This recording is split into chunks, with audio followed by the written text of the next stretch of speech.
Welcome back. So I've been asked about this on both the hockey channel and on this channel, so I figured I'll do a quick video because, I just want to let people know A, I'm okay where I'm at. B, yes, we've had air quality issues over the last, say, week due to forest fires. Now, there are two forest fires currently burning near Harrison Lake. Harrison Lake is about an hour-long drive from here. That smoke then funnels through the valley that I live in, and it funnels through the valley, and the air quality gets bad. Now, this has become an annual thing. The problem is it's earlier than normal. We don't normally have this problem this early in the year, and it's not normally all the way across Canada. You might have a hot spot here and there, but in general, we don't normally have hot, dry conditions across this much of the country this early in June. So there's a campfire ban that's come into effect in BC as of Tuesday. It should have been in effect before that. A lot of the time, you may have a fire that gets started by a campfire that's unattended.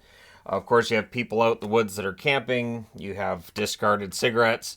You have any number of things that can start a fire. And of course, when it gets hot, you also have thunderstorm risk, and lightning strikes definitely cause forest fires as well. Um, I I mean, you can watch it. You can watch during a thunderstorm, and I've seen it.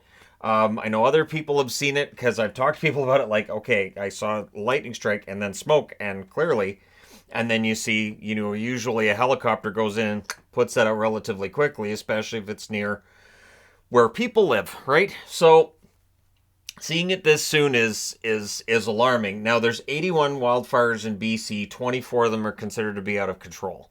So that again seems high. And again, two of them aren't that far from me, about an hour's drive. We're not in any danger where we're at. And again, I mean, that can change. There's a lot of trees around here. There's definitely forest in this area. And the second largest wildfire in BC history is burning southeast of Fort Nelson. Now, Fort Nelson's northern BC, so that smoke shouldn't get down here, and if it does, it wouldn't be in large amounts.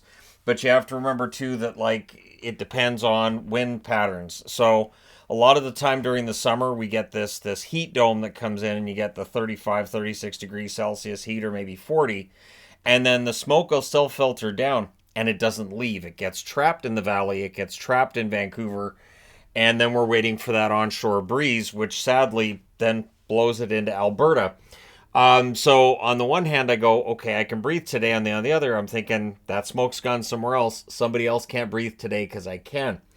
It does get bad enough at times here that I can't go outside. I want to say on Monday, just going to our mailbox and back, which is a couple of minutes, my eyes were burning already. So it gets in your eyes, and it just, that smell, you know it when you wake up, and it's like, oh, forest fire smoke, and you can have all your windows and doors closed and you can still smell it in the air.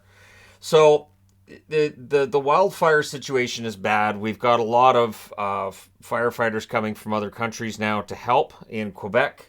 I know they're helping in Ontario as well, and they are always greatly appreciated. And I know Canadian firefighters very often go to, I want to say, I know they go to Australia, but I would imagine there's other countries they've gone to as well to help with forest fires there. So it's definitely something that, we send forest firefighters down, and they come back up here at this time of year. It's sad. So currently in northern and western Quebec, 13,500 is the estimate in terms of people who have been evacuated from their homes. No word yet on when they're going to be able to return. The good news out of Quebec is it looks like they're taking a bit of a turn, that the fires have kind of stabilized a bit. So they've got those added firefighters, which seems to have helped. The other thing that happens this time of year too, though, is they'll try to build those fire breaks. Now, fire breaks means a controlled burn a lot of the time, right? And sometimes those controlled burns can get out of control as well. So at any rate, it is something that they're dealing with. There are 160 current wildfires that are active in Quebec. I think it's roughly half of them that they've got under control. The other half, not so much. But again, they feel like that's going to take a turn. We need the weather to take a turn as well. I know we're supposed to get rain tomorrow. We desperately need it, but we need prolonged rain. So according to the forecast, we're going to get a day where it cools down, it rains, and then it heats up, and we're back into 30 degrees Celsius heat early next week. So it's not going to make a big difference. You're going to get one day where forest firefighters, I'll just say firefighters might be able to get the advantage, and then it's going to go back to likely favoring the fire. And once the fires get big enough, they create their own wind, they can create their own weather. They can create their own thunderstorms as well. Like it gets ugly very, very quickly. So Ontario, at the last report that I read, they're at double the number of forest fires from last year, currently 167. And again, that number is only going to go up. I would imagine 167, probably already outdated. And so these are hundreds and hundreds and hundreds of fires. So I've seen the reports of, well, this is just arson. No, it's 160 fires in Quebec. It's 81 fires in BC. It's 100 more than 100 fires in Ontario. It's a lot. And again, it's early. Normally this is a July-August thing, and normally the wind doesn't bring that fire smoke down to the parts of the states that are getting it right now. Normally that'll either sit over Canada or it'll go over the Atlantic. And that kind of thing. Didn't they have some forest fire smoke from North America hit Europe at some point over the last couple of years? Something just telling me that at some points happened. But at any rate, it's ugly. It's been really hot. I know usually at this time of year we're having street hockey meetups. We have called one off before for forest fire smoke. And we have called them off as well for excessive heat, where it's not safe to be out running around and playing street hockey, especially if it's both. If it's hot and there's smoke in the air, it's just not going to happen. So I do have some concerns that it's just been too hot lately. It's been well above normal. Like last month we here in BC, we were sitting like 12, 13 degrees above our normal temperature for a while there. And so it dries out the ground. It melts off all the snowpack early, and so we had flooding as well. And so yeah, it's one of those years again.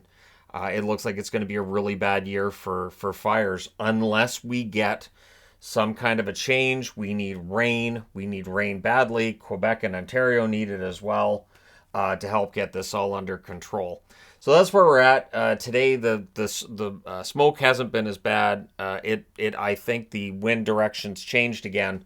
So I'd like to apologize to whoever's getting that smoke now, because it's definitely going somewhere else. I always worry about my mother with the smoke because she's in her mid-late 70s. It's not fun for her. And so, yeah, it kind of leaves her apartment bound and all that. And again, in the heat, not really the best of circumstances for her either. But, hopefully for people who are being affected by this, it doesn't last much longer. I did see that for people in New York, it looked like the wind was shifting and that some of that smoke was clearing out. But again, trust me, I've seen the air pollutant level there.